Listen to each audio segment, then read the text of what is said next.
First in command took one look at our back garden and decided it was time for me to rip it all out and start over. The conversation went something like this. You there, the one with the penis. The back garden makes me unhappy. Go out there with your bulging muscles and manly hands and build me a new garden. Aye aye, my liege. But before starting on the garden, I've been meaning to chop off this branch. It's a hazard and hanging dangerously low to the ground, like nuts on a chihuahua. Luckily, I have this flaccid saw blade to take it down. This tree is losing more limbs than a diabetic lately. A few months ago, half of it came down after a bad storm. I made a video about it that no one watched. Thanks, and fuck you. Time to start the destruction. First on the list is this monstrosity. Whatever this thing is, it was cute and pretty when it was a little baby shrub. Now it's overtaken the garden, sending branches and vines all over the place like fucking Audrey 2. Taking out all my childhood trauma on this thing, and it's still putting up a good fight. Blister.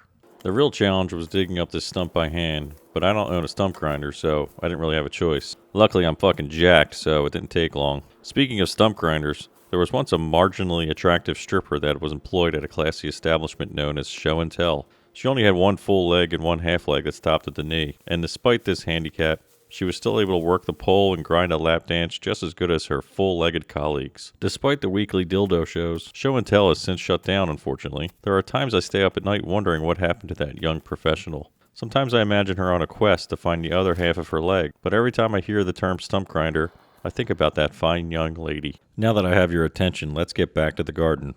The kiddos had some friends over for a play date. Had to set up the bounce house so they didn't bother me. It didn't work. Like a man in his 40s, this garden has really let itself go. It's a lot fuller than it used to be, and sometimes it has a hard time fitting into its suit jacket for fancy garden parties. There are still some good parts to it left from its youth, but those features are fading fast. It also drinks too much beer and has a porn addiction. I'm just about done clearing out this section, which means I get to head to one of my favorite places, the landscape supply store. Granted, some of the dudes that work here are emotionless robots that seem to be stuck on dick mode, but other than that, it's a great resource for all your planting needs. I find much enjoyment researching all the different varieties of perennials and shrubs, building a garden layout plan and then implementing that plan. My criteria is based on 3 categories: low maintenance with full sun exposure, blooms in the off-season, and is resistant to deer. The resistant to deer thing is complete and utter bullshit, but I've trained my kids to chase them away like little psychopaths whenever they spot them in the garden. The first set of plants is coming along nicely. I know it doesn't look like much, but the amazing thing about foliage is that it grows bigger. Right now you could say my garden is a grower, not a shower. In a few years it'll be hung like a mighty stallion. Is it weird to be talking about the penis of my garden while my kids are on screen? Yes. Yes, it is. This is my daughter's collection of grubs. She thinks they're cute. She's a weirdo. Look, they're playing. When I find a grub, I tend to yeet them the fuck out of my yard. Is it lame to say yeet now? Gonna take that pile of rocks and line the edge with them. It's a nice little touch and keeps things tidy. They also can be useful in case I get attacked by ninjas. I like to keep weapons within reach. I also have a hand grenade in the fridge and a bazooka in the shower. Look at this cute little guy I found hiding amongst the rock pile. He blends right in.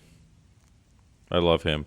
On to phase 2. Taking on a project like this can be intimidating when you have zero landscape experience. My wife is a good motivator. She provides me with encouraging words such as, if you fuck this up, I'm leaving you, and sleep on the couch until the project is done, and put the couch outside. When you break it down, however, it really isn't that hard. Dig hole, put plant in hole, cover with dirt, add water. It's real convenient having a plot of woods behind my house to dump all this shit I pull out. I usually don't pull out, but in this instance, it's necessary. Now that I have all the Lyme disease, let's get back to work. Actually, what I'm more concerned about going into the woods is poison ivy.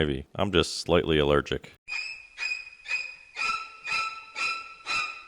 Oh, and I still managed to acquire some. It's just much smaller and less gross than those photos from a few years back. When I was a kid, I would get it so bad on my face that my eyes would swell shut. I've been blinded by it 3 times, had it on all parts of my body, including my no-no parts. I've even had it in my mouth. I was just an innocent boy lying in darkness, unable to see, sucking on poison ivy bumps and itching my no-no parts for a week. Now I try to avoid the woods during the warm months at any cost. Do I still have your attention? Good. Let's do a little review. Here's the before.